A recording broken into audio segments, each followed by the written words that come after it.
yang hadir pada hari ini. Di sini pentingnya kita sosialisasi untuk penyelamatan hutan yang ada di daerah sekitar kita. Ya tidak hanya untuk desa Sesiut saja, mungkin desa-desa lain Bapak yang hadir bisa menerapkan di komunitas masing-masing. Karena hutan adalah sumber daya kehidupan yang harus kita lindungi untuk menambah dan segala sesuatu yang bisa menghindari pencemaran udara.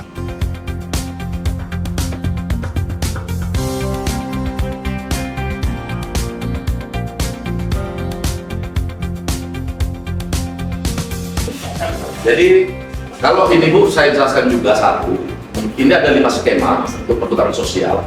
Yang pertama hutan desa, yang kedua hutan kemasyarakatan, yang ketiga hutan tanaman rakyat, kemitraan, yang keempat itu kemitraan kerjasama, yang kelima adalah hutan adat, yang keempat kemitraan.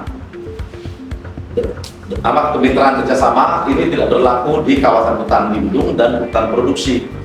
Yang dikelola KPH adalah hutan lindung dan hutan produksi. Jadi supaya kita nanti ini, kebetulan daerah kita ini semua rata-rata hutan produksi. Jadi sebetulnya kalaupun mau dimohonkan itu boleh.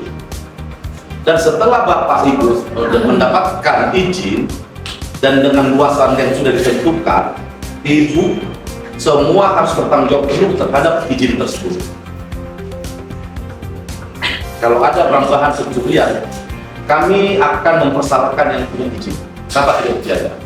Dan di sini kami menjelaskan tentang di mana pengambilan tentang tadi ada yang Bu tadi. Kasus illegal logging ini kami dari DLH dengan KPH, kami lingkungan hidup itu tidak pernah menyentuh terhadap itu. Tetapi kami butuh di dalam tanamannya, karena lari ke dalam narasi yang ada tujuan ini adalah tentang iklim. Satu pokok itu aja manfaatnya bagi manusia ada 2 orang, karena ada 2 orang itu sangat perlu.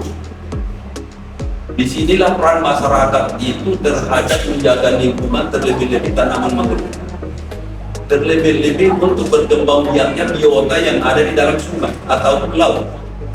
Apabila ini hancur, apabila ini musnah, lari dia ke profilnya itu atau ke RK gas rumah kaca, terjadi pemanasan global. Jadi saat ini masyarakat adat sedang berjuang, Bu, mempertahankan wilayah adatnya. Wilayah adat itu ada hutannya, ada sungainya, ada tanahnya. Kebetulan yang saya perjuangkan adalah tanah adat saya yang di Kampung Menteng. Jadi banyak sekali konflik saat ini, konflik terbesar masyarakat adat di Sumatera Utara itu adalah bagaimana masyarakat adat yang sudah dari leluhurnya berpuluh-puluh tahun mengelola wilayah adatnya, baik itu hutan, tanah, sungainya, itu saat ini sedang mengalami krisis ya, krisis baik itu krisis ekonomi, baik itu krisis kepercayaan terhadap dalam tanda kutip itu pemerintah juga. Nah, melakukan tindakan ekstrim untuk menyelamatkan diri kita. Benar Pak? Kalau sebenarnya kita sudah di ujung tanduk ini situasinya. Karena saya melihat seperti misalnya desa mana itu Kuala Langkat itu permukimannya itu sudah mulai terendam. Bu, dari Kuala Langkat benar Bu? Benar Pak. Permukimannya sudah mulai terendam. Nah, jadi kita harus menyelamatkan kampung kita sendiri. Yang kita lakukan adalah menyelamatkan kampung kita. Jadi apa bakti kita kepada nenek kita yang dulu tinggal di desa tersebut? Bakti kita adalah kita menyelamatkannya. Jangan sampai setelah kita tempati habis kampung kita. Begitu jadi harapanku itulah tindakan ekstrim itu adalah tindakan yang benar-benar untuk menyelamatkan bumi kita dari krisis iklim, bumi kita dari ancaman tenggelam. Karena memang riset dari Badan Nasional bahwa kalau di tahun 2030 kita tidak mampu menurunkan suhu bumi, maka hati-hati kawasan pesisir rancang tenggelam. Pulau-pulau kecil itu akan tenggelam. Saatnya kita bersama-sama bahwa penyelamatan hutan, penyelamatan lingkungan bukan hanya tugas KPH, bukan hanya tugas Dinas Kehutanan. Pencemaran juga bukan hanya tugas Bapak dari DLH, tapi tugas kita semua. Cuman ranahnya dibedakan. Mereka memang menangkap itu eskavatornya gitu kan. Nah setelah mereka tangkap, namun oknum-oknumnya ini belum mereka proses gitu, atau belum mereka tangkap lah.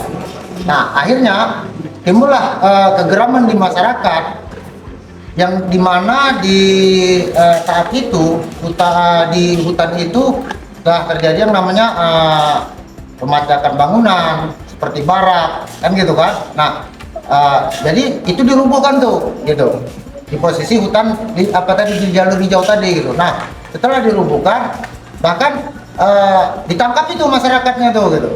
Nah ditangkapi. Nah alhamdulillah sampai saat ini yang ditangkap itu sudah dikeluarkan. Namun kejelasan di masalah hutan jalur hijau tadi sampai saat ini kami masih bingung tuh, karena mereka masih juga di situ melakukan aktivitas gitu. Mungkin gitu aja kira-kira, cukup. Terima kasih.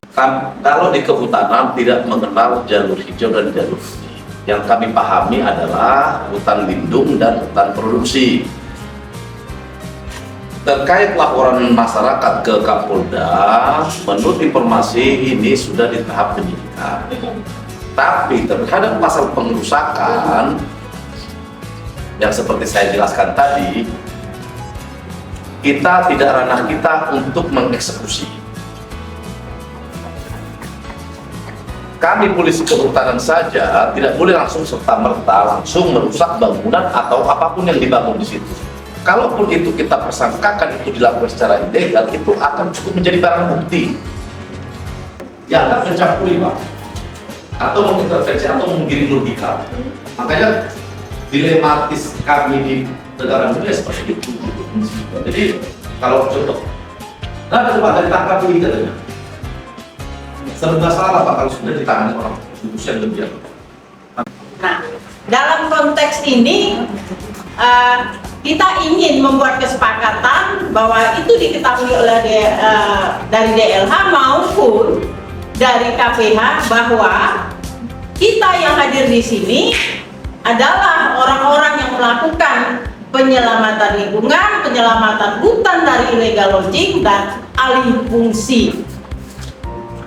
Sehingga kita punya kesepakatan bahwa ada kerja-kerja dari organisasi sipil masyarakat di Langkat itu siap untuk melakukan penyelamatan hutan, siap untuk melakukan penyelamatan lingkungan, siap bekerja sama dengan KPH wilayah 1 Stabat dan Dinas Lingkungan Hidup Kabupaten Langkat. Itu sebenarnya maksud dan tujuan dari kegiatan kita hari ini. Demikian, oke, nah, terima kasih.